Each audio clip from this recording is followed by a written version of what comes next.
West LA Park gets official crosswalks after community takes action. Imagine a world where taking a simple walk around the block could be a matter of life and death. Unfortunately, this is the harsh reality for many residents in West LA, where reckless driving has become a persistent threat to pedestrian safety. But here's where it gets interesting. In a bold move, a group of volunteers decided to take matters into their own hands and paint their own crosswalks around a popular park. And this is the part that will leave you wondering.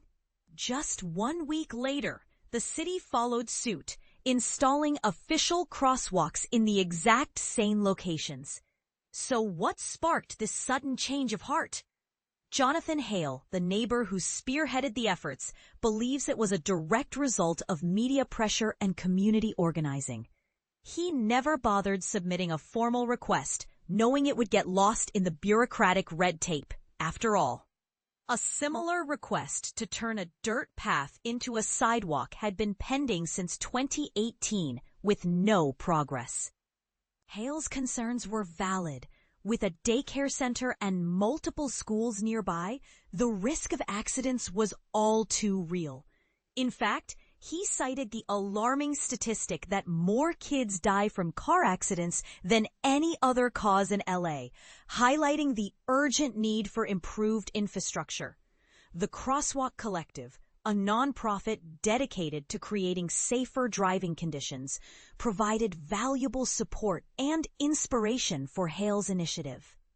As the city crews removed the community-painted crosswalks and replaced them with official ones, many neighbors couldn't help but wonder, would this have happened without the community's proactive efforts? Jared Catlin, a local resident, expressed a mix of emotions, acknowledging the importance of safer sidewalks, while questioning the city's decision to remove the original community-painted crosswalks. Hale, on the other hand, was thrilled to see the project come to fruition, even if it meant collaborating with officials in the future. In a statement, Mayor Karen Bass and City Councilwoman Traci emphasized the importance of making neighborhoods safe for all, announcing plans for hundreds of street safety improvements near schools across the city. But here's the question. Can we rely on community-driven initiatives to push for change? Or should we be holding our city officials accountable for prioritizing pedestrian safety? And this is the part most people miss. The city's response may have been prompted by media attention, but it also raises important questions about the role of community engagement in driving policy changes. As Nicole Comstock, an Emmy-nominated reporter, would say, the proof is in the pudding. So we ask you, what do you think is the most effective way to create safer, more livable communities? Should we be taking matters into our own hands, or should we be pushing for more systemic changes? Let us know in the comments. But before you weigh in, consider this. In a city where pedestrian safety is a matter of life and death, can we afford to wait for bureaucratic processes to unfold? Or do we need to take a more proactive approach to creating change? City Repaints DIY crosswalks around West LA Park after community effort. Imagine the frustration of residents who took matters into their own hands to make their neighborhood safer, only to see their efforts erased. This is exactly what happened around Stoner Park in West LA, where community members had painted their own crosswalks to address dangerous intersections. But here's where it gets controversial. The city initially removed these DIY crosswalks, sparking an outcry from the community. Now, just a week later, the city has started repainting them. But the story doesn't end there. On Friday, LA city crews began the task of repainting the crosswalks around Stoner Park, which had been painted by residents months earlier.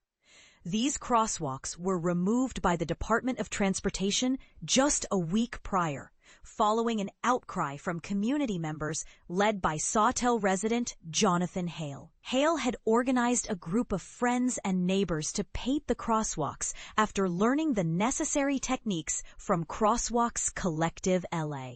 The intersections around the park are notoriously dangerous for pedestrians and children who frequent the area. Hale was present as the city crews began their work. In late May, he had rallied his community to paint the DIY crosswalks, driven by the urgent need to improve safety. After the city removed the crosswalks, Hale reached out to the Department of Transportation to make his case and vowed to repaint them if necessary. Councilmember Traci Park also advocated for keeping the unsanctioned crosswalks, but her efforts were unsuccessful. Jonathan Hale, the driving force behind the community effort, was on hand as city workers began installing permanent crosswalks. Hale had received a call from the city on Thursday informing him that permanent crosswalks would be installed. He shared, "I've been communicating with the DOT, and then the mayor's office reached out to me yesterday, basically saying that they would make these changes." Additionally, the city has agreed to meet with the community to address infrastructure needs. But why did the city remove the unsanctioned crosswalks in the first place? Hale revealed that the city cited two main reasons. First, liability concerns. The city argued that markings at the crosswalk could invite pedestrians to cross the street, potentially increasing danger. Second, the city mentioned that to install the crosswalks, they would need to renovate the sidewalks to be ADA compliant. This means ensuring that the sidewalks are accessible to people with disabilities, which is a crucial but often overlooked aspect of urban planning. The office of LA Mayor Karen Bass released a statement to LAist saying the city of Los Angeles is installing crosswalks near Stoner Park in West LA this morning, and sidewalk improvements will be installed in the coming weeks. The installation of the crosswalk by LA DOT ensures that the crosswalk meets all legal safety requirements. However, the city has not yet explained why they decided to restore the crosswalks. Minnow Mehta, a West LA resident, expressed her joy over the turn of events. She and her children visit the park daily and are grateful for the community's efforts. "I want to say thank you to the community effort," Mehta said. "It's really cool that the city actually listens." And this is the part most people miss. The story of Stoner Park's crosswalks highlights a broader issue: the tension between community-driven initiatives and official city policies. While the city's decision to install permanent crosswalks is a victory for the community, it raises questions about the role of citizen activism in urban planning. Should communities be allowed to take matters into their own hands when they see a need, or should they rely solely on official channels? What do you think? Let us know in the comments below. LA installs official crosswalks after residents take action. Community safety wins. Frustrated citizens' DIY crosswalks replaced by official ones in West LA. Published August 1st, 2025, 11:03 a.m. PDT, Los Angeles. Fed up with dangerous traffic conditions, residents took safety into their own hands, and now the city has finally responded.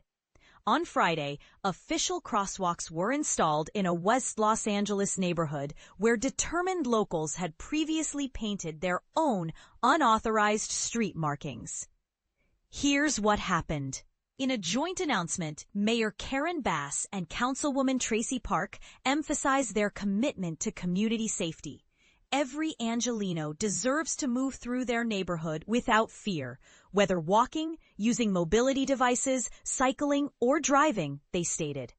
Our administration remains dedicated to protecting all road users, with special attention to vulnerable pedestrians and those enjoying our public spaces, Bass explained in her official statement. Park highlighted the cultural significance of the location, noting, "Stoner Park serves as the heartbeat of this community. It's where neighbors connect, children play freely, and community events foster togetherness. When we discuss Los Angeles's social fabric, places like Stoner Park exemplify what brings us together.